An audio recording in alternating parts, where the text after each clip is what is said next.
En stratégie, la notion de valeur est absolument centrale.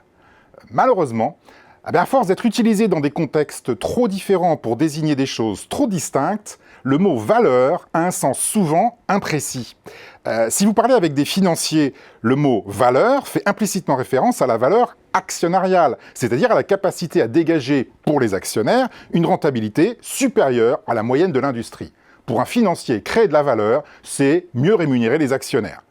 Alors l'idée est tout autre en sociologie des organisations, où le mot « valeur », généralement employé au pluriel, désigne l'ensemble des critères qui structurent l'inconscient collectif.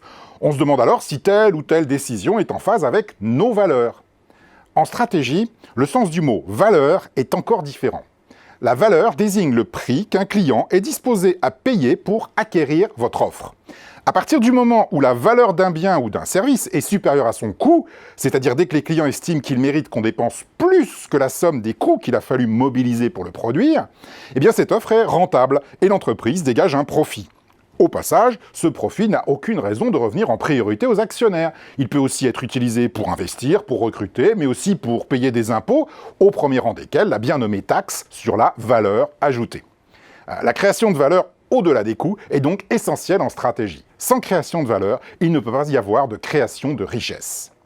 Or, la valeur est éminemment subjective.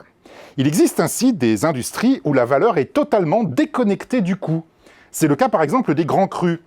Une bouteille de vin exceptionnelle, valorisée plus de 1 000 € a un coût de production qui dépasse rarement les 15 €.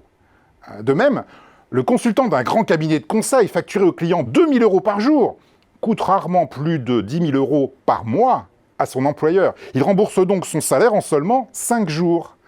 On peut aussi évoquer le cas de l'iPhone X d'Apple, dont les composants coûtent environ 370 $, soit à peu près le même montant que ceux de son concurrent, le Samsung Galaxy S9. Pourtant, Apple réussit à vendre son iPhone près de 400 € plus cher. Tous ces exemples montrent que le client n'achète pas le coût, il achète la valeur. Pour autant, même si la valeur est subjective, elle doit être légitime. Il faut absolument que le client considère que le prix qu'il paye pour acquérir votre offre est justifié. Si jamais vos clients ont le sentiment de ne pas en avoir eu pour leur argent, s'ils estiment qu'ils ont payé trop cher, leur loyauté sera entamée et votre bouche à oreille négatif. Réciproquement, si la valeur est justifiée, légitime et constatée, le client sera prêt à accepter un prix parfois très élevé.